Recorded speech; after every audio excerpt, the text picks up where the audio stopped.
off to the races as each team takes to their separate bushes. And ooh, a little bit of an aggressive posturing here from our red team, but it doesn't look like there's going to be much than a couple of pokes, just feeling each other out, and we won't see any crazy invade or anything like that. Yeah, I'm oddly surprised we're not going to see a big invade from over on the Shenandoah side. They do have the early tank and damage to basically steal their red, but it looks like we're just going to get the standard little dance-offs at the bottom and at the top, and just a little bit of vision, so each path is watched. All right, we're going to have a Rick Leroll pushing in a little bit, but nothing will come of it. You see, just feeling each other out here, the Galio in the mid. Really, really fun champion, in my opinion. Someone that I haven't played nearly enough, but I enjoy him a lot. Because usually, like in the mid, you don't tend to have champs quite as tanky as Galio. And so when you are it's a bit of a luxury for someone like myself who plays a lot of Kassadin, a lot of Azir. Yeah, so like I'm used to playing a lot of like when I do end up having to go mid, and let's say for a better matchup, because I'm a big Garen player, Garen is set player, so I'm used to a lot of like the melee and stuff like that you'll see with the Galio in the mid lane. Because you know Akali is gonna have her range with her Q, she's gonna be able to dash in, but Galio should have that tankiness to withstand some of those. And then as I say, right down. Like if you look down in the bot lane, you see like the poking that's coming out between the Seraphine and the Caitlyn. And that matchup is looking interesting if you watch the health bars on the side. Yeah. So currently got this Camille. Camille, I want to say, like you were saying, this can get a bit steamrolly, right? The Camille's poke has got to be better than Cho'Gath's. Yeah, so Camille's poke is going to be super better than Cho'Gath's early, just because she has the shield that could top off and get rid of his AP damage. Plus, she has her dash. She does have her slow. Now, Cho'Gath is playing a little far back. With the way Camille's ability works, if you're further out, it hurts more. So if Cho'Gath is playing like super passive in the back, he's going to get hit more with that Q. And Galio got a pretty nice trade, apart from the fact that accidentally walked under tower for a second. And, well, that is going to be a bit of a problem. Once again, we're looking at this bot lane now. With the Twitch support, they've got a lot of damage, but they've not got a lot of health. And you can see we're pushing in for the side of Mount St. Mary's. Yeah, if you look, like I was saying earlier, like if you look at the bot lane matchup, like Caitlyn and Seraphine are going to have the priority in lane. Once we get to late game, Twitch and Tristana are going to have that engaged potential and that damage boost, but early game, they're going to more than likely get rolled and be under tower a lot. So we got to see how Olaf reacts to that, whether he comes bot lane early, like looking at him, he's on red side bottom. He should be watching out to see if he needs to come in for a gank, because they're super over pushed in the bot lane. They do have that one vision ward at the bottom to give them that sight line, but eventually they should be starting to back off just a little bit. So we're watching the top matchup at the moment. Camille, as you're saying, just having a nice time farming here. The Cho'Gath isn't too threatening. And Cho'Gath struggling a little bit. We have a first blood. It's in the bot lane, but here comes Olaf. And Will, with the Twitches, poison, just about get that Caitlyn.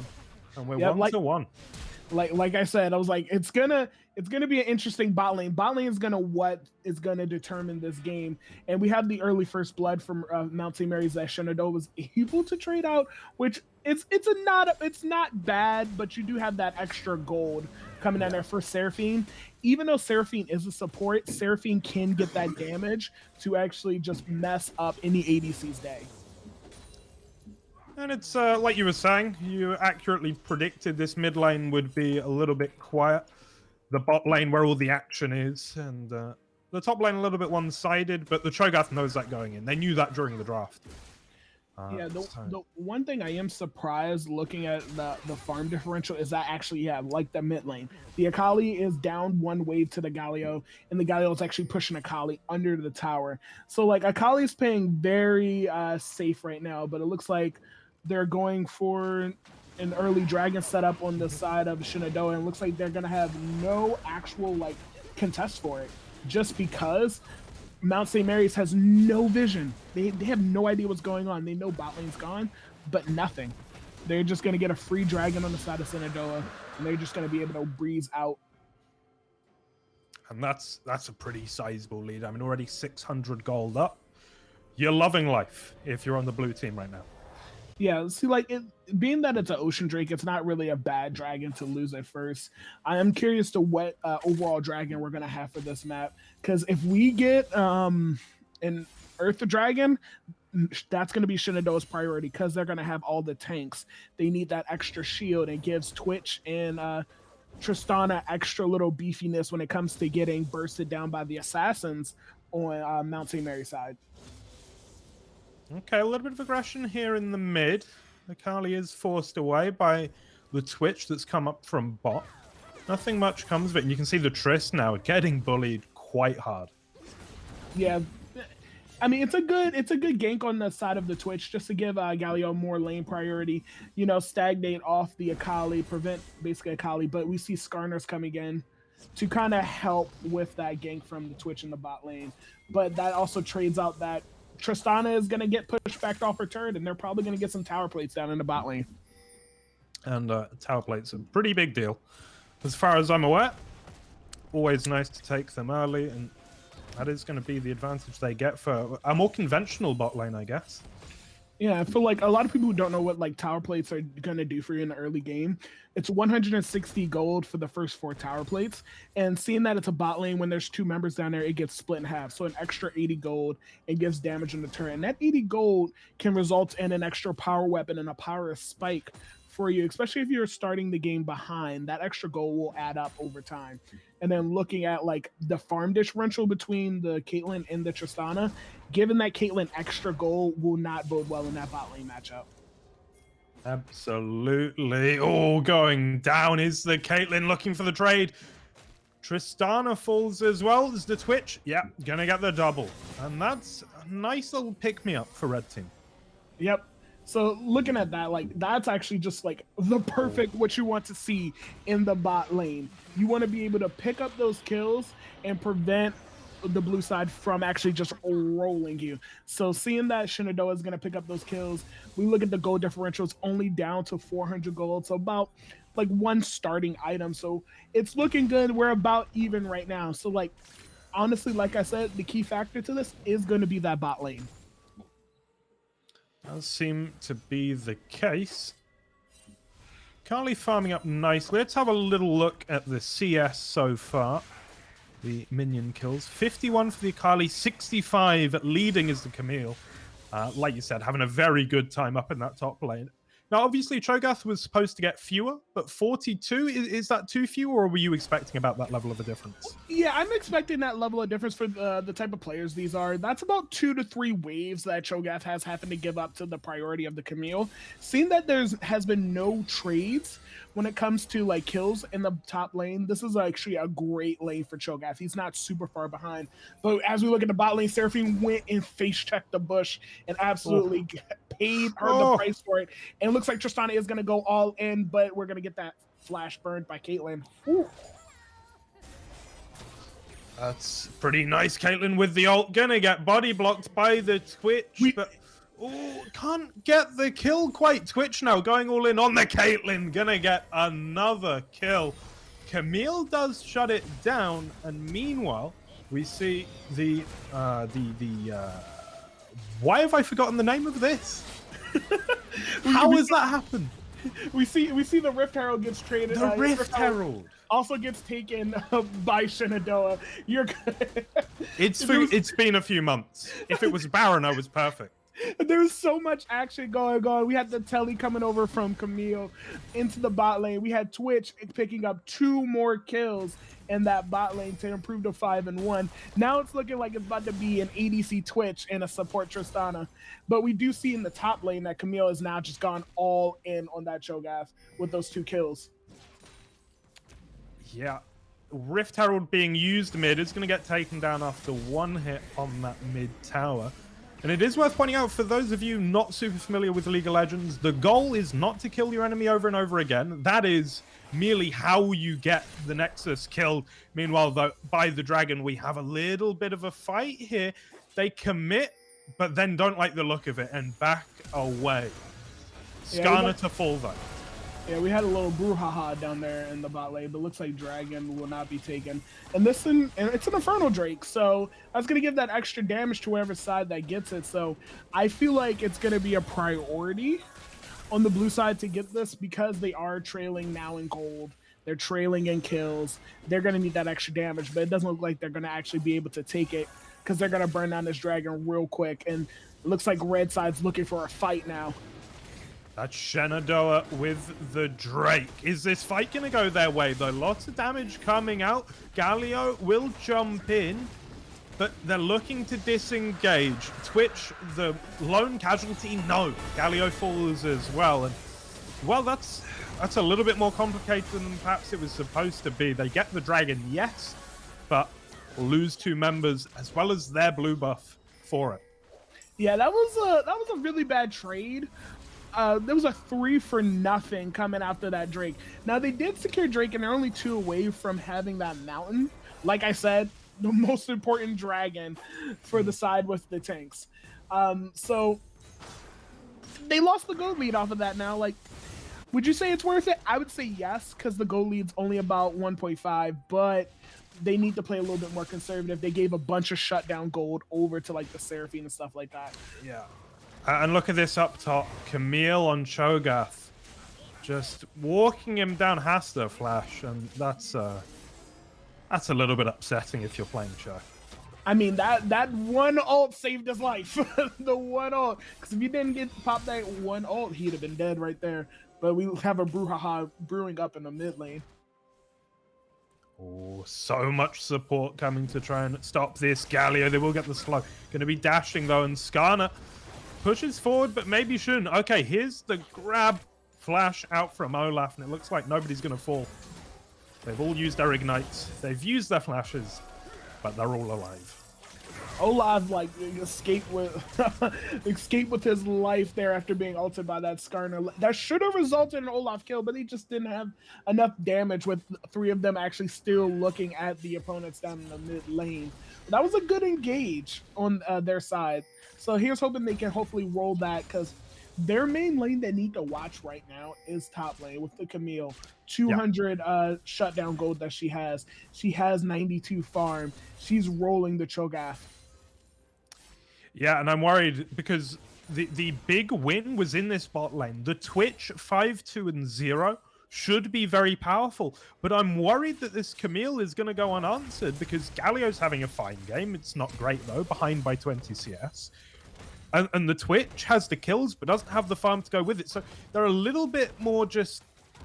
I don't know, like, there's no real standout carry potential right now on the side of Shenandoah. But, oh, the Twitch does go in and gets one more. Here's the ult. Body block, though. Yeah, that is going to be a 1-for-0 trade. That was a poor choice on that Seraphine down there in the bot lane to bust that ult out.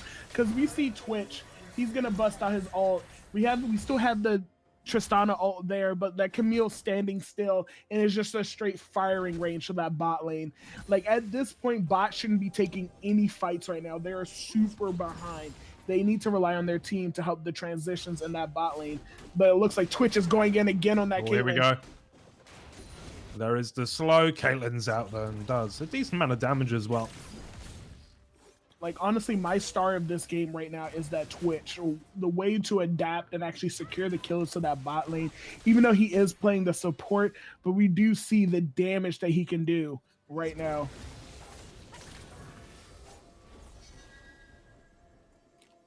And this Camille just quietly farming up. Gonna come down now, maybe? Or just look for a little bit of a more aggressive position here. Yeah, gonna be coming down to the red buff. Is going to jump in. I think she steals it, and now going in on the Olaf, trying to get away. Pops the ult, but dropping so low. The Camille's going to get the kill, but here's Galio. Meanwhile, rooted is Rockhouse, not going to be able to get away. The Twitch is down. Camille goes big, and this is a 3-for-0. Is it going to be a 4-for-0? Cho'Gath not able to contribute much here, and wham, bam, thank you, ma'am. 4-for-0. All that's left is this Trist in the bot lane, and she's not going to do anything to make up for it.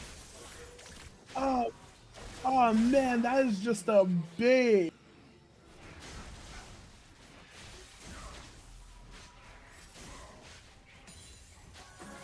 4-man all in. And the way that was responded was a staggered response. We did have the Galio ult come out, but that did absolutely nothing. It's a 4-0 trade, but they did get a tower, but that's not enough. They increased their gold lead by over 2K now. So it's interesting to see how they're going to transition, seeing that Dragon is up, Rift Herald's up, that Camille is still going big. Absolutely. Okay, here's the Dragon. Olaf and Trist, maybe a little bit worried here. Skarner, I think, probably looking for an ult. Actually, still on cooldown, but offensive posturing, and now they're set up quite nicely for the Dragon. We will see the Skarner D-Ward. Olaf and Trist still looking for an opening here. Are they aware there's so many of the enemy team nearby, though? Galio commits. It looks like we do have that ults coming out from the Olaf to try to get away. The one thing I will say, Olaf's ult reduces, he's not affected by CC, but the one CC that can affect him is Camille's ult. And as we see Camille grabbing that kill on the Tristana, that is going to be a big kill right there. And it looks like we're going to have the Dragon on the blue side, and we're going to have a dead Olaf. Are we going to get more? Looks like it. Bang. And that is not a good look for Shenandoah. Ooh, man. 2.6k the lead. This is considerable. Yeah, this is not looking good on the side of Shenandoah. We had the early lead in the bot lane with the Twitch, but the top lane, the Camille, is now just rolling. She's taking priority everywhere. She's dashing everywhere. Shenandoah needs to figure out how to shut down that Camille and stop getting picked off one by one, or this game one is going to Mount St. Mary's without a question. There we go. And this lead is considerable. What do you want to see from Shenandoah? What do you think they can do at this point? So at this point, what Shenandoah needs to do, they need to focus on more than likely doing something what's called turtling. Turtling is basically you take your team, you don't do anything risky, you farm up and you pray for late game. Because on Shenandoah's side, they have a really beefy late game team and they can get rolling. Right now, their early game is their mid game right now is absolutely floundering. Like they need to do something. Like they need to look on the side of the Camille, even though they are gonna have to give up a tower or two. You look at Camille; she has 550 shutdown gold.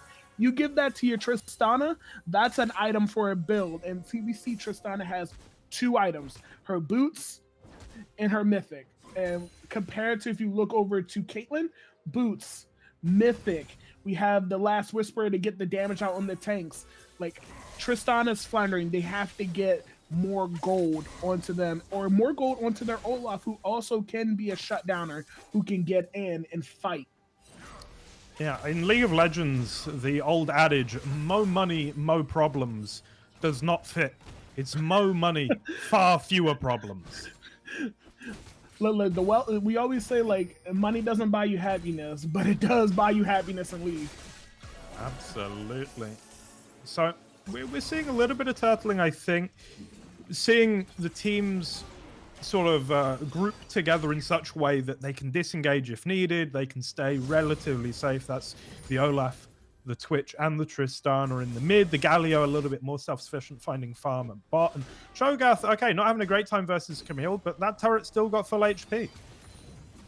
The one thing I will point out is, like, if we look on the side of Shenandoah, they now just have vision everywhere in their jungles. Like, they need to cover. They've gotten collapsed on so many times in their jungle, and this is going to prevent them from basically getting caught out on the side of Mount St. Mary's. We can see Zingwin. That's a great name, by the way, Zingwin. That's got a nice sound to it. Sort of prowling here. Olaf pops the ult, but oh no. Galio has to jump in, getting a lot of damage done, but the Camille is out. Cho'Gath now looking for the stun just off the mark, and Camille, silenced as she may be, seems to be out, but no. Galio with the flash, and here's a lot of damage, but it's not enough. How is Camille still alive? The Ignite will not take her down, and now have the Cho'Gath and Galio bid off more than they can shoot? No, they're going to take one. And now maybe the Skarner as well. Camille a little bit close trying to TP back. I think Skarner's going to live, but 2 for 1 there at the end of play. Interesting. The Akali, ooh, that's bad. That 350 gold, like I said, right over to Tristana, who needs that gold right now. That was a really bad play for that Akali to stand at mid lane, knowing that one Tristana E, which is that bomb that detonates over time, will take her down.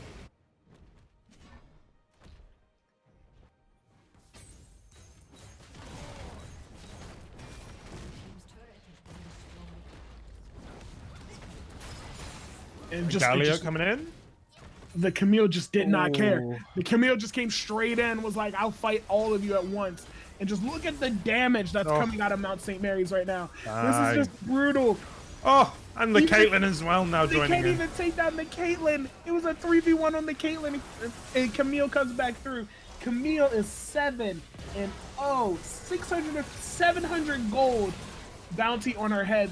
Mount St. Mary's is rolling. They are cruising. This should be a free Baron for them. And with the free Baron, could well be the game as well. This is perhaps an insurmountable lead at this point. Of course, we don't want to count Shenandoah out just yet. They do have maybe more turrets than you might expect, given how one-sided this game has become in the last few minutes. But fighting up against the more farmed 5 of Mount St. Mary's with the Baron buff and the Dragon, this is going to be difficult.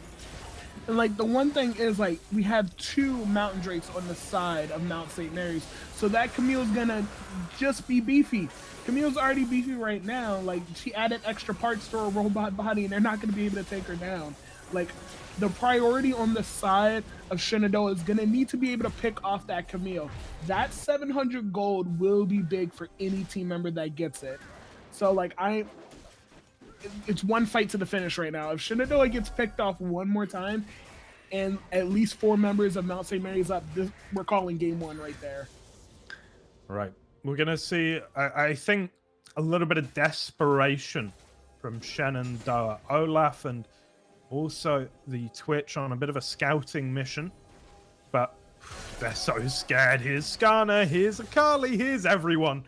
And there's the ult brought back in and blown up just as quickly. That Twitch that started this game oh so well. Well, not much they can do now. And then look at that. We got another kill on the Camille, who's just absolutely just BMing Galio right there. Took him down with not a sweat. We look at our health bar, nothing. Only 1 turret shot from the turret. Well, Galio and Twitch down. This mid turret surely going to fall soon as well. Ooh, that was almost a big pick off onto the Tristana. She barely escaped. Huge. But that Akali Q came in. Big damage from the Twitch, but it's not enough. I would absolutely be balding. Oh, that's sad watching the Caitlyn just get away on absolutely no HP at all. So now that we look at it, like, Baron is about to be up in about less than a minute at this point. But look, they got 1 turret. Like, they have 16 kills over Shenandoah. We have an over almost 10,000 goal lead on the side of Mount St. Mary's. They need to look to finish right now, because if they actually stall this game out past the 35-minute mark, I'm now going to officially be worried on the side of Mount St. Mary's. Now, this is their crucial time for them to close it out. Team fight as 5. They can win and just end the game right here. If they stall any longer, I have a feeling they're going to end up throwing. Stranger things have happened, and throwing in League of Legends is pretty easy if you ask me. I've thrown a few games in my time. And by some, I mean pretty much everyone I've ever played. I am not a clutch player. In the late game, I crumble. I got a good laning phase on everything else. Oh. You drive automatic because you don't have the clutch in the car. I understand that very well. I'm the same in every game I play. I'm a notorious choke artist. It's a curse. I feel that. I dive when I'm 2-0 and Yeah. then I die on the tower. And you've bought Dark Seal, presumably. Yeah, I mean, I'm Garen, so that's not gonna do much. But I just feel like BMing. and as I said, look, they're pushing down the mid lane. Like, if you look at the top lane, like Camille can just walk in and do whatever she wants to Cho'Gath, take tower hits, can just smack the tower as she feels, because Cho'Gath actually cannot fight Camille. And then as we see in the top lane, Camille's absolutely just decimating that Cho'Gath. Huge damage in the mid lane as well. Skyner with the ult Twitch gets blown up. Galio comes in, but to what effect? Here comes the charge forward from blue team. Caitlyn with a double. The tower's surely going to fall. The inhibitor as well. And dare I say it, is the Nexus not long for this world? It's not, because if you saw the top lane, the Camille's fighting that Cho'Gath, but then we see Olaf transition and rotate up to the top lane, which literally left the Tristana, the Twitch, over there to defend the base versus 4 people, and they cannot do it. And like that was not the smartest move by Olaf. He'd have stayed mid, we probably would still have that inhibitor still up. But as we see, it did not work out for them because Camille escaped. Okay, now at the bottom tower, we're seeing a fight not going the way of Mount St. Mary's for the first time in a while, and they are forced to walk back. Going to be meeting up with the Camille, though, and I would imagine take this dragon, and you can see Shenandoah know that they need to stop this, that giving away one more Drake may well be too much, and they're sort of setting up, but they're too late. Huge root. And you can see they just need to run. Skarner's in, though. Here's a taunt, loads of damage going out, and it's all getting very messy, as League of Legends typically does. There are effects everywhere. What is happening? There's a lot of death. That's what's happening. This is game right here. They should have not engaged on that fight, but they knew that's all they had to do. Their Nexus is gonna be going down here. They gave a great early game, but whew, that Camille rolled at top lane and literally rolled their team to victory. Yeah, there we are. Game 1 in the books. It's going to be Mount St. Mary's on the board. I think you put it best. Shenandoah, decent in the early game. That Twitch got some serious value. But after a while, just got a little out of control, didn't it?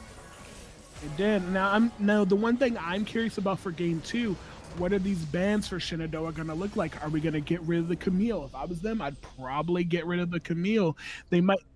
They might need to do a little bit of extra research to see what that top laner actually plays more, because that Camille came up super big in this game, and I'm just curious to what their bans are going to be based off of. Are they going to start banning out the top lane a little bit more? Because even if you look at the Akali ended at 8-1. She didn't have the greatest early game, but she came through as her assassin role, picked up the kills, and helped Paul on the damage.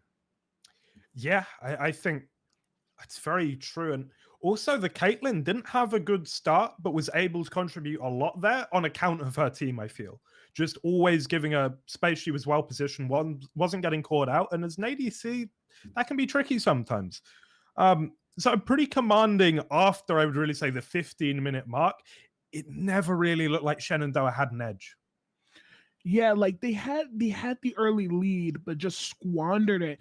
Like they didn't give the priority help to that Cho'Gath in the top lane, because we saw bot lane was absolutely rolling. They got the early kills on to the Seraphine and the Caitlyn, and they could have took that and gave a little bit of priority to the top lane, pushed that Camille off of that Cho'Gath, and we might be seeing a completely different outcome. Well, we'll have to see what game 2 brings us. I want to see the top lane have more of a playmaker for Shenandoah. I think the Cho'Gath was just maybe a little bit quiet, wasn't able to outplay in the lane because that matchup was just so bad. So I want to see a really strong laning champion for them. And I think the other 2 lanes, mid and bot, and we actually haven't talked about junglers much at all, but I don't feel there was much of a problem in that Galio versus Akali, so going for something like that again, I wouldn't mind. Yeah, like that was a great matchup mid lane. And like you said, we haven't really talked about the junglers.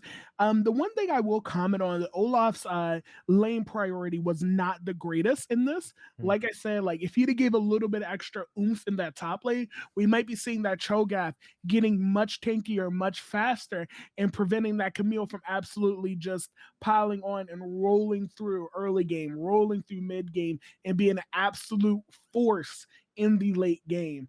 So like that's the one thing I worry about, because you see 1-7-3, 159 farm. He did out farm the Skarner, but still it was not the best performance by their jungler. Well, that is game one in the books. We are going to be taking a very brief break while you watch some slides with some fun facts, so I've been told. We'll be back in just a few.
Who's ready for some fireworks? Introducing the Mid-Atlantic Esports Conference, co-founded by Events DC and GameJam. We're bringing you a competition to showcase the amazing college esports talent found right here in the DMV. Schools from Maryland, Virginia, and Washington, D.C. face off in 8 weeks of intense matches, featuring Rocket League, Overwatch, and League of Legends. Only one can be the best, so who are you cheering for? Check out MAEC.gg for more information on the teams, the games, and the future of esports in the DMV.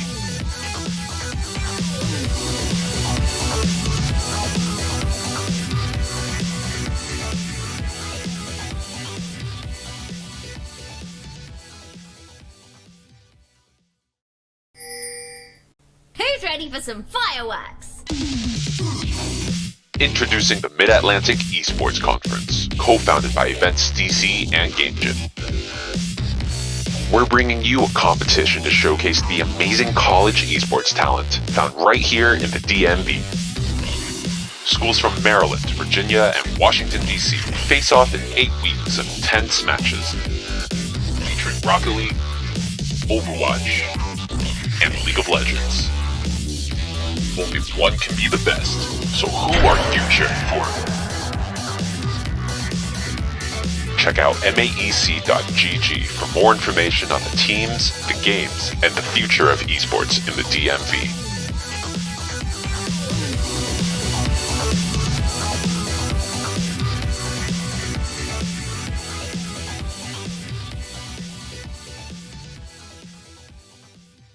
Resources, even for kids out there, like this game gym where you can see gamers are here to be coached, hone their skills, but they can also find a mentor that teaches them about moderation.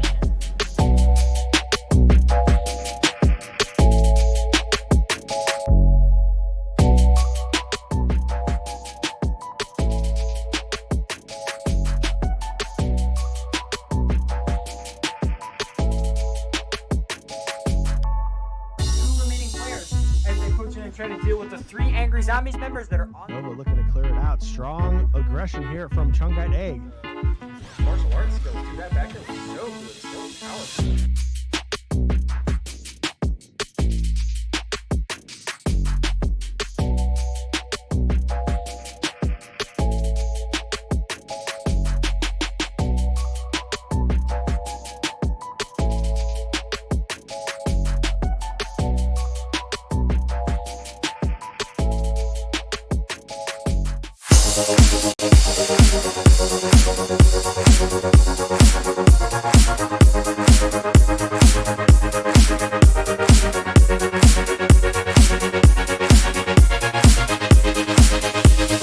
This is it. This is just day one. We're just getting into things.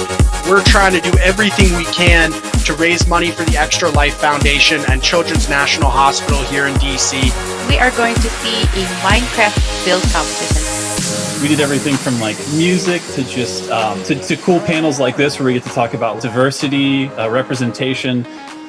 더 많이 인기 있고 더 많은 사람들이 즐길 수 있는, 많은 팬들이 즐길 수 있는 그런 문화 같은 거를 만드는데 제가 좀 도움이 됐으면 하는 게 그냥 목표입니다. iCivics is a free curriculum provider for middle and high school teachers. That overlap between a traditional athlete and gamers, it's very, very similar. I'll see you guys in the Overwatch tournament. Oh, he did not get away. Oh, that is gonna be point A. I think that fight could have been a totally different story. You gotta try to get a flail in here. You gotta try to do more because that nano blade is coming and it came in hot. It is time for the District Esports League 3v3 Rocket League Finals bracket here. Yeah, absolutely, John. I think the other cool thing with District Esports League is that it's not only threes as well. You bring in the ones for competition, you bring in the twos as well. Those matchups taking place on Sunday. There's a shot, crosses the line, first goal. Justin will hold on to win game 4, and we are heading to game 5. When it comes to the DMV, there's so much esports talent, so much sports talent in general.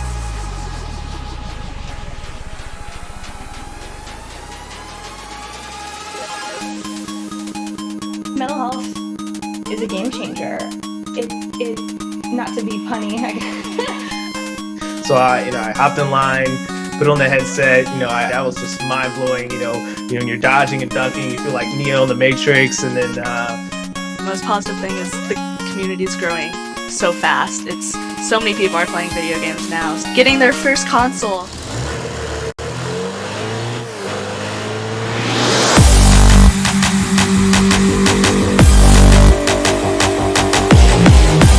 Looking to put an end to it now, flips it up and over. Can he get in? No!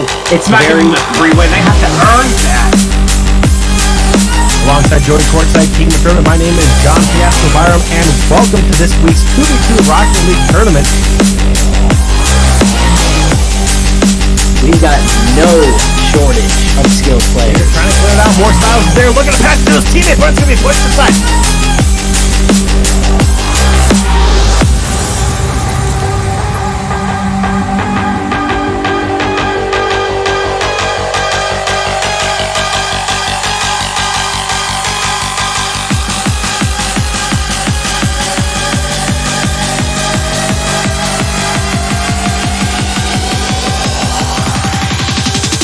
That's how we do it. Yeah.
Today is day 3 of DMV's End of Summer Bash. We are here with Luke Thompson from Reed Pop. My name is Dana Rodriguez. My name's Sebastian Salazar. So I'm Stella Chung, and I'm a video producer at IGN. I've been super pumped for all the speakers and all the events that we've had so far. I know I am as well. My name is Neil Johnson. I am the first director of esports at Events DC. Thank you, Neil, and thank you, Events DC, for being our marquee sponsor and partner. I think it's fun at this level to be at a pro player side because you really do find yourself in this process, and I think parental help has been a part of that Jackbox Games just donated $2,000 to the Extra Life Fund. So, Arnie, thank you so much. Thank you so much, Arnie. We're just moments away from the winners finals selection process of who you're going to be playing in the Rocket League tournament. We've got plenty of rubber duckies, so, if you need an extra, we've got some extras. They are in trouble as it's on the goal line, and somehow it stays out. Sosa! Oh my goodness! That was gorgeous. That was absolutely beautiful. We can even hear Game Jim Josh in the other room hooting and hollering off of that one. Full charge body shot. Oh, finish! Absolutely fantastic from Cat Eye. When there's no time left, the ball has to be in the net 100%. None of this is possible without our sponsors. So thank you so much to Events DC, HyperX, PDP Gaming, Victrix, and the Powered By sponsors in the DMV, Wizards District Gaming, the Washington Justice, Virginia Youth Soccer Association, Esports Fair Play, and OTN Media. So lots of people doing awesome work here.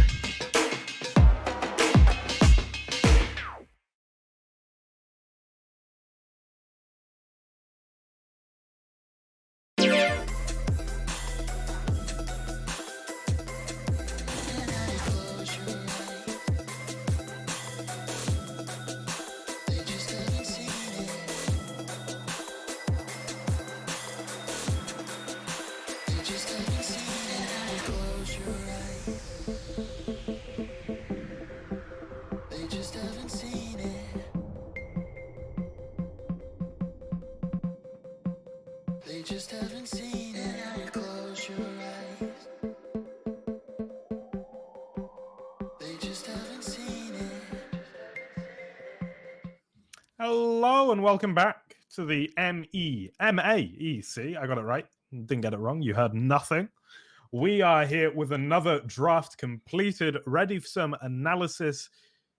We've got blue and red. Blue, Viger, orange, Swain, Sivir, Rek'Sai. Talk to me, SBJ. So the one thing that I would notice about this, not looking at the team comps, looking at Shenandoah's bans, they decided that top lane was the absolute pariah and banned his best three champs in the Aurelia, the Fiora, and the Camille. They just wanted to take every single thing from his repertoire and try to shut down that top lane. But looking at Shenandoah's team, I am worried again about their bot lane. Sivir is not the strongest right now in this meta, and she's going up against a Caitlyn on the other side, which she'll have her spell shield to get rid of some of her Qs and her traps. But again, my focus is going to be on that bot lane of Shenandoah. And let's take our focus and put it on Mount St. Mary's. It's a Viego, a Warwick, an Echo, a Caitlyn, and a Rel. Echo mid, I'm liking against the Vigar. We spoke a little bit about that in the pre-show. Caitlyn, once again, the choice for ADC. But other than that, 3 new champions. What do we make of this team? So the one thing I will say, again, looking like my 2 main matchups I want to look at is basically the Sivir versus that Caitlyn Rel who has that poke, and then that Viego versus that Ornn. So Viego has an entire complex that he's a really good against tanky champions early game. He has that damage to put out faster than Ornn can actually regen or keep himself alive. So I'm interested to see if we're going to see another top lane role, whether or not the Ornn or not can make up for his farm count the last game versus that Viego, and hopefully get their team rolling in the top lane and not basically allow the top laner to roll them. Well, we will have to see. Sivir, you pointed out, as being a bit of a weak choice. Counters Caitlyn a little bit with Spell Shield, but one of the absolute best champions in the super late game. Do you think we'll be seeing maybe turtling quite early, very conservative play from Shenandoah? So I want to see hopefully a little bit of early play from Shenandoah just to make sure that Sivir can actually get the farm. Now the Sivir does have her her autos, her Q, throw out that big I can't remember the name of her weapon that just attracts me right now. But Caitlyn does have a little poke, but Sivir should be able to outpoke her hopefully. And if Caitlyn runs into a lot of her her damage dealing abilities, we might be seeing a bot lane the same way we saw last game, and it might all go back to that top lane being the major priority factor for their team. Well, we'll have to see a very different matchup this time around with the Orin versus the Viego. We'll have to see how that goes, and yeah, I think we'll focus on it a little bit in this early game. Haven't talked about the junglers once again. To be honest, to me, nothing really jumps out about a Warwick in terms of what that means. It's not a very polarizing champ in my opinion. I mean, so Warwick can get that lane priority. So let's say we see someone go low super early. Warwick knows where he needs to target, and where he goes, he's going to have that extra mobility speed. So we might see some flash burns early. We might see, like, basically if it happens in the top lane, Orin having to waste his teleport early. And with that 6-minute cooldown at the start of that game, that could be big if a big fight breaks out into the bot lane. He doesn't have teleport. He has to walk down there, or he may not even be able to get down there to actually for that fight.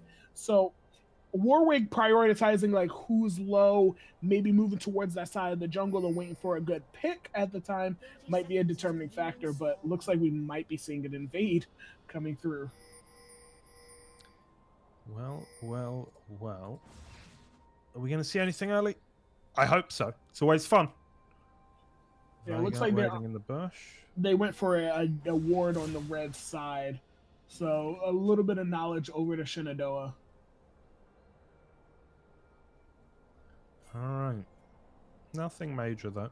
Just a very, very small little game there. Yeah, it looks like both junglers are going to be starting their red with that Rek'Sai starting bot side. The VA... Oh, sorry, excuse me. Oh, it looks like they're actually moving down from the red. Okay, so we're going to have both junglers starting on the bottom side of the map. So I wonder if we're going to see an early level 2 gank out from their junglers to their bot lane to get that started.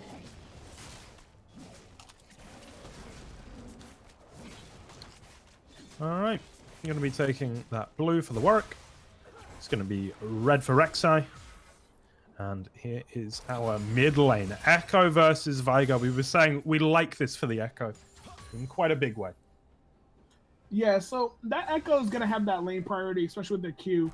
And like the one thing I will say about Veigar, he will have his Prism Dimension eventually to help get rid of that Echo from pushing it a little bit more. Ooh, we have some big damage coming out of Caitlyn. And that is not what you want this early. She's going to have to be really careful about how she pokes now and gets tagged up again by the Sivir. Sivir will get rid of her mana pretty quickly if she spams out her Q, but it's a damn fine spell, and this early in the game does a lot of damage if you can get both ticks of damage from it. Like she does there. That's a triple hit, but Caitlyn's in. We got a big Bruja. Here we go. They're just trying to get each other. Flash there for Sivir. It's going to be a trade, but the first blood for Shenandoah. Ooh, same thing like game 1. Just a giant brouhaha early in the bot lane. Everyone burned all of their summoner spells. There's not a single summoner spell available with anybody in bot lane. The one thing I will mention is the fact that Sivir got the kill and Caitlyn did not get hers. So we're looking at a gold advantage for Sivir early. And that is quite significant. Viego here in the mid, going to be using that Prism. Misses the spell, though, after that. And, ooh, up top! Warwick has to come in. The fear is there. And will save their teammate. Oh, we have another flash burned on the side of that Rek'Sai to get out. And we have another... That flash was super unnecessary from that Orin. That Orin could have escaped and walked away without that flash. Now he has a 5-minute window where he has to wait for that life-saving ability to get out of fights like that. So now he's more prone to actually getting ganked by that Warwick top lane because of it. Damage going down in the mid. Echo will come in here, though, and pretty significant damage. Is going to get caught by the Viego, but doesn't so much mind with a Warwick on his way. One shot, 2 shot. It will be the kill, but oh no, the turret with the revenge. You know, the turret was like, I'll play backup for you, Veigar, don't worry. If he had literally, I think he died, but maybe about 15 to 20 health in that mid lane. But we have another brouhaha brewing down there in the bot lane. and that Caitlyn is just super low and is able to walk out. That is not what you want if you are on the side of Shenandoah. Like this. The one. Oh, sorry. No, you go ahead. The one thing, like I said earlier in that bot lane, if Caitlyn gets hit with those skill shots, it's going to prove bad for her in that bot lane. And she's gotten hit with about 80% of Swain's Qs. And just like that, Here we go. she's going to get taken down because of it. And the Civi just standing and fighting. Like, it's... Caitlyn has to learn to avoid those skill shots because it looks like she's taking every single skill shot and it's just not helping her. And now she's sitting there 0-2. She's down in farm. Even though Silver is also 1-2, but Caitlyn is getting less gold, less experience. She's been out of lane a little bit more. Silver with that extra kill got that extra experience, but that Swain is proving big for the side of Shenandoah right now. That is hugely significant. Let's talk about this top lane once again. Going pretty even. In terms of the creep score, though, it is a fairly sizable lead for Viego. Yeah, looking, like I said, Viego's going to have the priority on top of the tanky champion early. Even though we do see the gank in as we see Viego come in onto the Orin, he's able just to walk out. He took basically virtually no damage onto from that Orin, and he's just still sitting there farming in lane. It's going to be like top lane will be another premier matchup besides the bot lane, but we do see that fight coming on mid. And Warwick's here once again. This time the turret won't find vengeance, but maybe the bot lane as well. No, we do have just enough muscle on our red team to keep them safe. There isn't going to be any vengeance today. Yeah, and it's just going to have Caitlyn back up a little bit. It's probably going to give Shenandoah a turret plate in the bot lane. But we do see Rel coming down. We do see everyone on that bot side. So it looks like we're going to have a brouhaha brewing up at Dragon unless Echo decides to be, which it looks like he is going to back and go back to base and buy some items. Looks like we might not be seeing Dragon being done just yet. Well, all goes a little bit quiet for now. This top lane getting a little bit less eventful over time, if anything, as they sort of find their limits. And we move over to the Drake. A little bit of dewarding going on. And you can see there's a lot of movement here in the bot lane. And the one How thing does the Warwick want to contribute, though? The one thing I will mention, we won't be seeing a teleport into that Dragon if it started within the next 2 minutes from top lanes, because both of their teleports are down, but we do see Viego going in on that Orin, getting hit by that tower, but still able to escape with all that damage onto him. Yeah.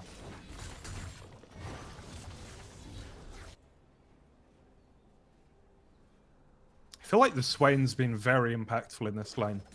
Hitting most of their skill shots, enabling a Sivir in a big way. Yeah, Caitlyn has not, like, the most 5-headed thing you can do in League is to walk left and right. Caitlyn has not learned how to do that. And we see Rel just absolutely take a lot of damage from just getting queued and pulled back in by the Swain. The one thing I will say about Swain's support is just the baby Blitzcrank with extra damage. Yeah, and doing a good job of it so far. Here is the Rek'Sai ready for the Echo, but the Echo seems pretty prepared as well. And actually, I was liking their chances in the one-on-one. Swain comes in to bail the Rek'Sai out, and here's Sivir getting some decent damage done. They're set up quite nicely for this Dragon, I feel. Oh, that's a big Q onto the Rel, but Rel has to come through, and but it looks like Rel's gonna get taken down. Caitlyn is not too long for this world. You wouldn't think so, would you? Is gonna flash. And okay, we'll live for now, but... Oh, we gotta re-engage. Oh, okay, here we go. Big Warwick ult. An Echo with the huge damage as well. Sivir low, still wants to come in and fight here, though. This throws out one more Q, and yep, now we'll be returning home. And I keep thinking, you know, at the end of one of these engagements, we're going to see a team go and walk over to the Dragon and take it. Finally, that is the case. Meanwhile, Vigar picks off the Caitlyn, though. And that may complicate things, as this Dragon is falling low. The Rel, the Sivir. Oh, and there's the jump. Rek'Sai will steal the Drake. Forfeits their life for it, but that was fantastic play. And actually, Vigar fancies a piece of the Rel here, but is going to get walked down, and I'm pretty sure taken down too. The one thing that's the big word that you hear in League of Legends is worth. I honestly think that trade, that Rek'Sai's life for that Dragon might be a little bit worth on the side of Shenandoah. It gives them that extra, that Dragon gives them extra gold for the team. That's a Cloud Drake, so you're going to see a little bit extra speed up on the side of Mount St. Mary. So it helps that Sivir out, because that Sivir is going to give you that nice speed boost, that attack speed increase for her ult. So I'm looking forward to seeing like if they're going to be able to compound these Dragons, or was that just a fluke? Yeah, it's a much closer game, though, I think, than we had in our last game. Still, it's Mount St. Mary's with the lead. Quite a comfortable one. I think if it weren't for this Sivir and Swain doing as well as they have in terms of kills, I would be much more worried for Shenandoah. I 100% can agree, because looking at that, like, we see 150 shutdown gold on the Viego, and the Viego hasn't done anything. He's at 108 farm at 11 minutes compared to 70 in the top lane. So, like, that top lane priority has worked out on the side of Mount St. Mary's. They really don't have to worry about ganking top lane, because they know their top laner is going to be able to reaffirm and get everything done. As I say that, we see the Rel in the top lane. So everything I said was just a mute point. That's okay. It happens to the best of us, and even to me, who is most assuredly not the best of us. Turret going to be losing a couple of plates in the bot lane. That is quite significant indeed. Got our top lane and our jungle looking to double up. Echo tries to engage onto the Vigar, but the Prism is there, and now Rek'Sai with the damage and knocks him away. But here comes Warwick! And it's been this duo of Warwick and Echo all game long that's been getting these pretty decisive picks. We do see the teleport coming into the bot lane by the Viego, but they are going to be able to get out. Will the Viego be able to secure any of the kills? Oh, he does. And he does switch to the Sivir on the Rel. There. Big stun, even more damage. Swain to fall. It looked okay for the Sivir. It was an alright trade, but losing their support as well. This is once again the story. I think of the Mount St. Mary's top lane are doing exceptionally well, and then they've parlayed that into a lead beautifully. Yeah, the one thing I will mention, like, we did get that nice engage in that bot lane, but that teleport, like I said, that teleport is going to be big for that Viego in the top lane, able to come down, execute, and then the entire rotation of the team to secure the 2 kills in the bot lane. We got Echo, who's absolutely just rolling in the mid lane, 4-0, 400 shutdown gold right now. Same thing with the Warwick. We didn't speak the jungle's praise last game, and Warwick is telling us that we need to talk about him being 4-1, 400 shutdown gold, and he's being everywhere right now. Yeah, done a tremendous job, has Zingwin. Meanwhile, in this mid lane, Vigar gets some pokes out. There is Swain too far forward. It looks like it. The damage comes through. Not quite enough, though. And actually, was this an overextension as the Warwick now? With all of that gold going over to the blue team. And they're even going to take down the Rift Herald. That was a nice swing. That's not good. That's the 400 gold straight over to the Veigar, who's now 3-3. That's just extra damage coming through on the Veigar. That Veigar has that nice burst damage, so that Caitlyn or possibly that Viego in the top lane can absolutely get shut down by one of his prisons, a Q, and an ult. Like, that's the worst case scenario, to see a Veigar start getting gold, start getting his Q stats up. That's not what you want to see on the side of Mount St. Mary's. Not at all. Rel going to be going in. Civ is here. And they think a little bit too far forward. Viego can't quite reach though. And we back out once again. Mountain Drake, as the Viego has pointed out, is up in just a few moments. Yeah, and this is like going to be a free dragon over to Mount St. Mary's. The Viego nice and forward here, the strongest champion on the map at the moment, confident in taking any 1v1. Just going to be in that bush, stopping anything silly happening like another steal, and it's going to be the dragon.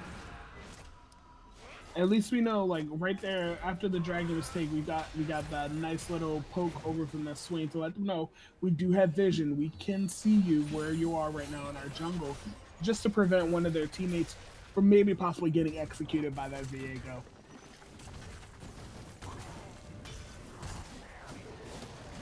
Now, we do have the dragon of choice for this game. If you guys don't know, once you get 2 dragons, there's a set dragon for the rest of the game, and we do have an Ocean Drake coming through. So we're going to see the extra bushes, the extra health regain if you get all 4 dragons.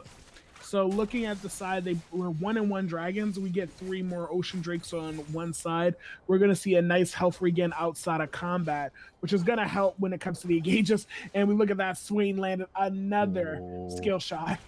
Trying to solo the Caitlyn, almost does it as well, forces the flash, and that could be quite significant. The Vigard doing great with these prisons, but bitten off more than he can chew, perhaps. Echo coming in, Warwick gonna land, and that should be the end of the Vigard. No, flash over the wall, prison as well, not enough. The Rel jumps over, and Vigard has fallen.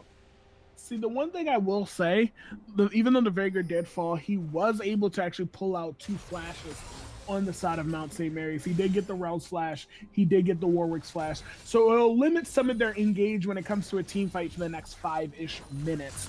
So I'm hoping to see, like, Shenandoah Valley may be able to capitalize on it like they are trying to do right now in the bot lane. They did get that Caitlyn takedown. They might be looking... Oh, okay. Oh, the Vigar! No. Not the Vigar, sorry, the Rek'Sai. That is unfortunate. The one thing I will say, at least it was an execution, so no gold will be going over to the side of Mount St. Mary's for that. Actually, a kill just goes to League. The house won on that fight. The house always wins. You'll figure that out when you get older, kids. The house always wins. I found that out yesterday personally at MGM. I actually made quite a few good bets today. I'm up. It's been a very lucrative day.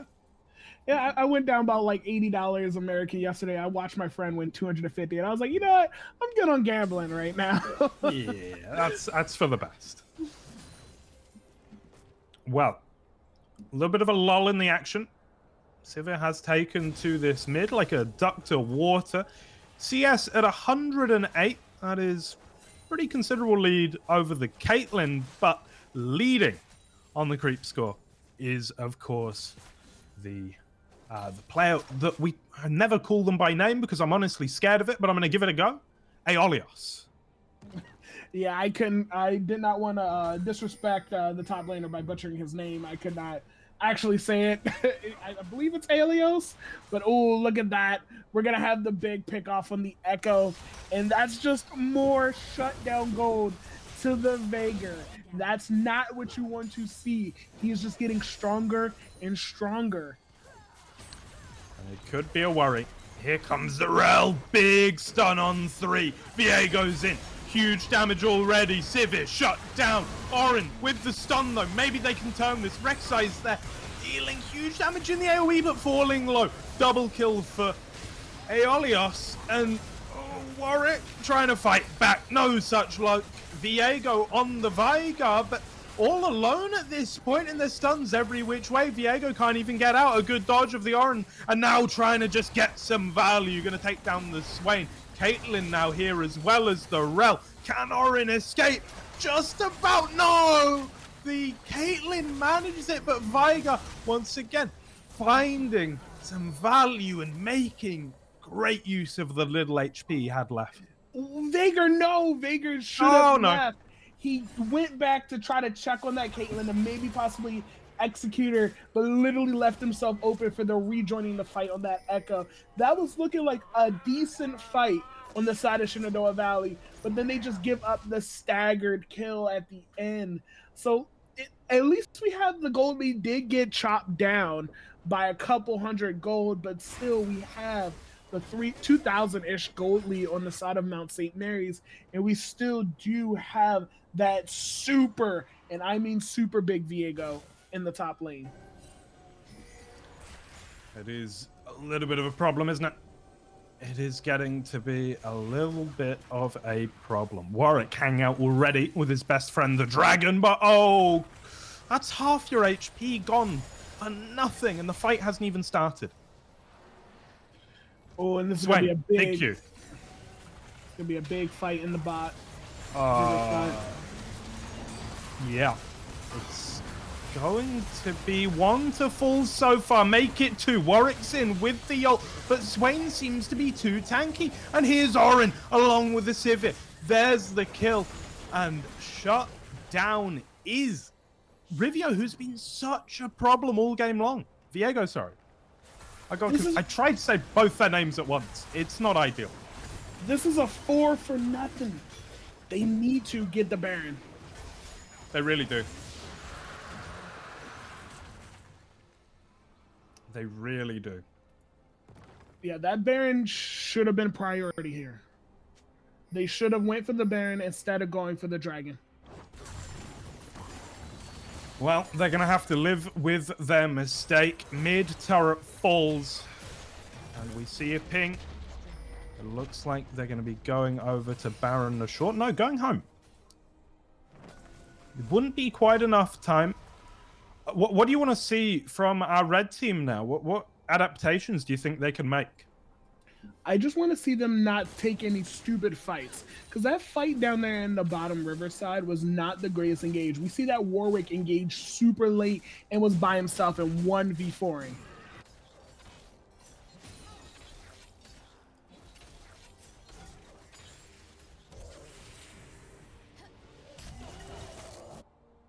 I'm just interested to see where Mount St. Mary's goes from here.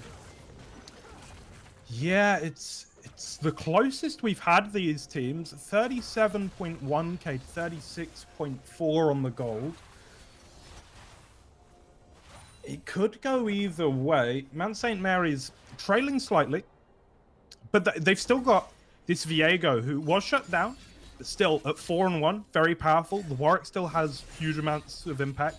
The Echo 5-1, it's a little bit quiet actually. Like, they've had a great game without me realizing. Yeah, so like I'm really interested in, as I say it, they are going to go ahead and get on the Baron. They do have vision, so we're probably going to see a big Baron fight here. We have the Echo teleporting up from that bot lane, so we're looking to see what's going to happen. It looks like they are going to back off of that Baron, but we might see that Echo get caught out. But the Echo! Ooh, Rek'Sai in the back line, not able to make it happen. The Echo will take them down. Now, Warwick in this absolute clusterfudge. And it's a little bit awkward for the blue team so far. Sivir tries to get out, but no, the double make it a triple for the Warwick. And that is exactly an ace and a huge swing.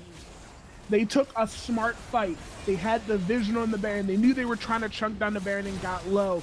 And then we had the transition, the rotation from the Echo to the bot lane. Everybody came through and they were able to actually take their actual kill priority that they had from earlier in the game, result that into a big ace, a big Baron.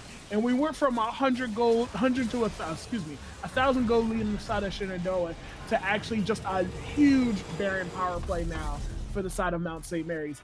They have Baron, they have the damage. They're probably looking to take at least the towers in top and bot lane, and they may actually be able to push here for the game hopefully soon. Could well be the case. 3k up now from nowhere. Basically, it was just that one big fight, the Baron as well. What can Shenandoah do becomes the question. So what they need to do is they need to basically stall out that Baron and not allow them to overrun their base. They need to, as I said on the side of Mount St. Mary's, they need to not take stupid fights. They need to be calculated, get the picks, go from there. Like if you look at the top lane, we got Viego just sitting there powering down this turret. And we see Rek'Sai rotating up. If they can pick off that Viego before he's able to get out, this will be a big play. He'll be able to take away the Baron, get rid of Viego off the map. I think just with a little bit too much mobility, we turn our attention to mid. The Rel gets gone on. Vigar now, with the prison as well. But the damage isn't there, and it's all a bit of a nothing moment, actually, in the mid and top. Viego gets away safely, as does the Rel. Yeah, they were able to get that nice disengage right there. They could have actually went all in on them, but they knew they weren't going to win. So that Vagar Prism was actually allowed them to get that disengage and get out, and hopefully start setting up for Dragon, which should be up in the next minute and a minute 30.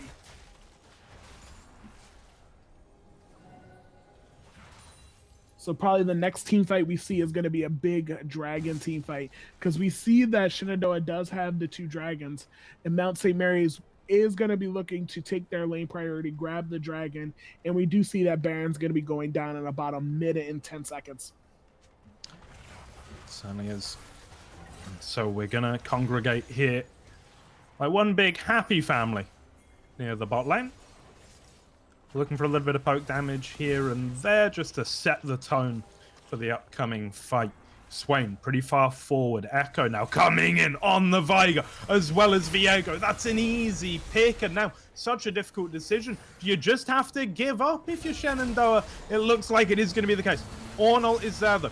Pretty decent stun, and the Swain now going in, but Warwick's there. Caitlyn's there. The damage is massive, and well, Oren left pretty much alone. We are yet to see a champion fall on the side of Mount St. Mary's. And it's the Caitlyn doing the business. That was a big fight for Mount St. Mary's. Like you see, as we can see there, Baron Buff did go down there, and they able to absolutely decimate the side of the Shenandoah Valley. We're at this point, I'm estimating the game probably to be over in the next maybe 5-ish minutes if Mount St. Mary's can continue to hold that lead that they have and not squander it. Absolutely. It's going to be a serious uphill battle for Shenandoah. Once again, the superior early game, but the top laner has become a problem once again. The Warwick, I think, has been having tremendous impact, and that Echo now coming to the fore, as well as the Caitlyn really coming online. There's just a lot to like about what's going on for Mount St. Mary's, whereas on Shenandoah, the Vigar, not quite as powerful as I would like. The Sivir, you know, we're in that sort of awkward late game, but not super late game, where Sivir isn't the best. And yeah, you've got a lot of tank on the Ornn, but if you haven't got the damage to go along with it, what's the point? Correct, yeah. So, like, if you look at it, look at Vagar's build right now. We have a Ravenous Hydra. We have a Sunfire Cape. He does have his Mag Resist over for the Swain. So, like, basically, Warwick's not dying. Yep. Warwick is not dying. He's jumping in. He's gonna lifesteal, and he will not die. Just his presence in the middle of any team fight will constantly deal damage when he's prioritizing one of the priority targets, like the Sivir. But then we could also look at the side of the Sivir. The Sivir is 6-5. She does have a collector, so she's going to be able to actually execute anyone at the bottom. But as we see, Sivir is running for her life right now to not give that gold to the Echo. But I don't think it's going to be for anything. She goes down. And here comes Warwick. Here comes Viego. Huge damage. Zingwin, you said it earlier, apparently didn't enjoy how little we talked about the jungler in game one, because they are the star of the show right now for me. Yeah, they are 100% the reason why they're actually able to roll as much. He was able to prioritize everything. He has the tank. He is not going to die. He is literally the golden snitch right now for Mount St. Mary's. If Shenandoah can kill him, they may be able to win a team fight, but it looks like that Warwick is just absolutely not going to die.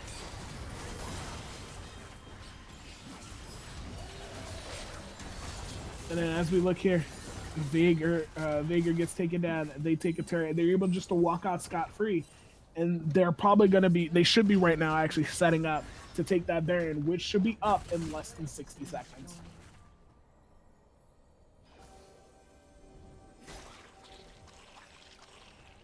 Well, things go from bad to worse, don't they? And that is the Baron respawning. That could well be the death knell.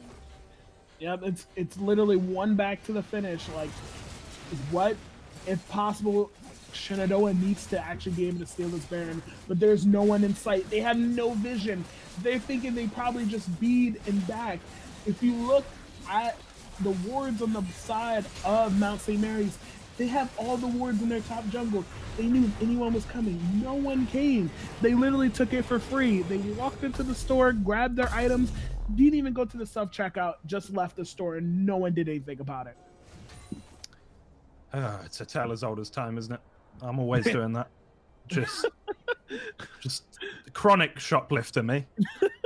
They checked out on the Amazon app and was like, we're gonna leave, we'll take this, and they just kept going. Yep. Well, they're charging down the mid.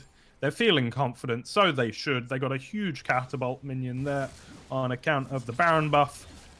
And look at the confidence from Rel. So far forward, no fear. Like, if Shenandoah cannot take this team fight and back them up, we're looking at the game right here, because they literally have Baron. They have all the damage they need. They actually don't even need to rotate to take the dragon. They can actually push here, or they can even split push between the bot lane and the mid lane, grab that tower, put a little bit more pressure on their base, maybe have the Caitlyn who has enough damage to take the dragon, give them that extra health regen. But like, the game is all on Mount St. Mary's. It's them for the taking, or they can just give it back. Yeah, they're gonna hide in a bush. I like it. It's a little bit tricky. They want their one pick, and then they're gonna walk over the enemy team. I think is their idea. Here comes the Rel, the Warwick as well. Swain, bye-bye. And it could well be more. I think it will be Rek'Sai gonna fight, but nothing that can be done versus the Echo now. Vigar will hit a prison on two. Shut down on the Echo. Okay, opportunity knocks a little bit. The Vigar has still got something to say in this game. Yeah, this is like putting a Band-Aid on a broken leg. Even though it does look a little nice there, but it's not going to probably have a difference. They were able to take that dragon. They have all the lane priority that they need. It's just a matter of when does Mount St. Mary's once end it. They're just playing with their food. Literally, Shenandoah Valley is their dinosaur chicken nuggets, and they're just dipping them in the ketchup right now, just playing with the actual nuggets before they feast on them. 8K the lead. That is fairly significant in the League of Legends. It's pretty hard to come back from that, but we are still here 32 minutes into this game, and well, Mount St. Mary's haven't ended it yet. Yeah, it looks like Mount St. Mary's is actually looking for just an opening to probably grab that Sivir, take her down, and then that would be the game right there. It should be. They're so dependent on the Sivir for damage at this point, aren't they?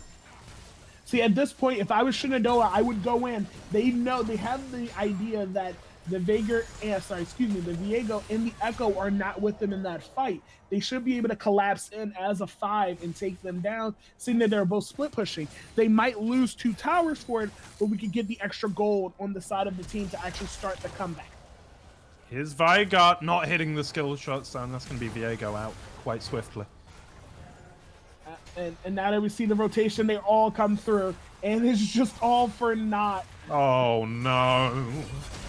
Swain falls. Skarner drops Rek'Sai drops very low. That was last game with Skarner. Echo pushing in on top of the Sivir. Easy kill at the end of the day. 5 champions up for red, only 3 for blue. And that could well be a turret, maybe an inhibitor, I'm feeling. Yeah, this is not good for Shenandoah. At this point, turtling is the least they can do. They need to become an actual shell and just hopefully not come out of it. Like, they need to really realistically, the only way for Shenandoah right now to come back is to possibly get this to 50, 60-ish minutes. Like, they are about 10 to 15 minutes behind Mount St. Mary's right now. Oren gonna ult. This seems a bit hopeful to me, but they will get the Viego inside the prison, and there is, okay, enough damage. I thought maybe they wouldn't be able to blow him up, but they do. Now, up against the inhibitor, but Civ is hit. Swain looking for something. Flash is used. Doesn't look like there's going to be a kill just yet. No. Red will get away, but Yeah, it's a one-for-one. Yeah, they did all in on that Viego to pick up that little bit of shutdown gold he did have. So that'll help them out just a little bit. But like, as I said, it's looking bleak. Like, the fat lady already sat down. She has her opera lyrics. She's just about to start singing for Shenandoah at this tournament.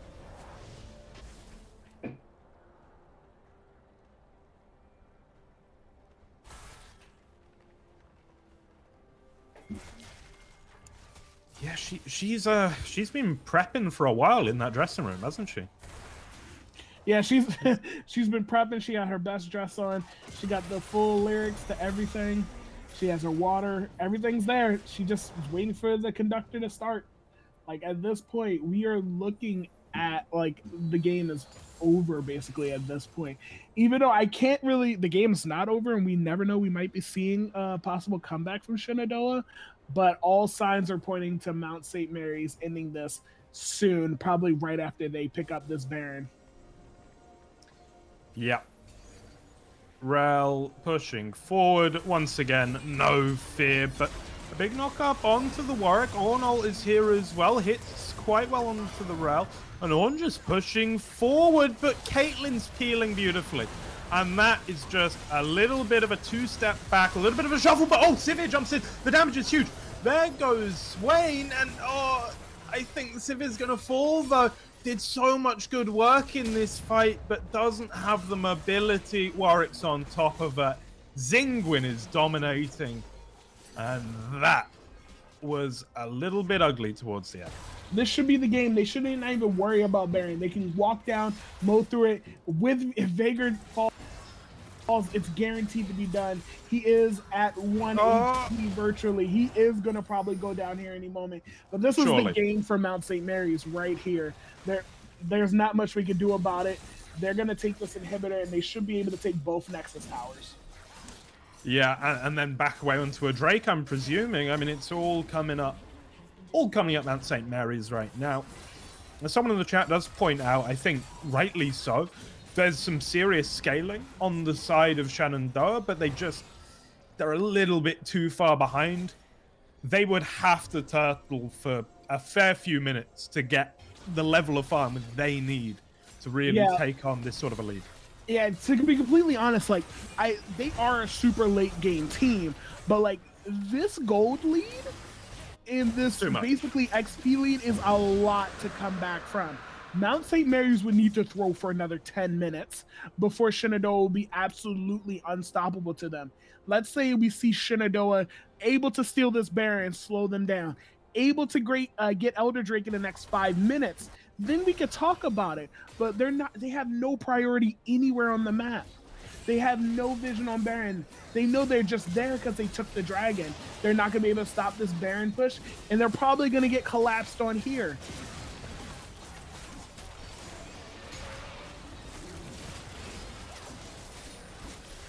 And just as I said, they're still gonna, Mount St. Mary's is gonna keep pushing in.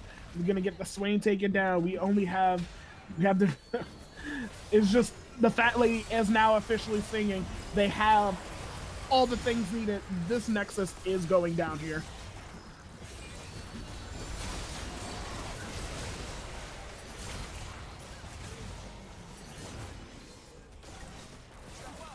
Here we go then. The death push. It could well be over. Turrets fall in record time. The Nexus is being slashed and chopped and battered and bruised. And there we have it, the 2-0 for Mount St. Mary's. Ooh, that was absolute. It was a banger of the game. Like, we see, like, that top laner in that jungle, I didn't sing the praises of the jungle in game 1. I will sing the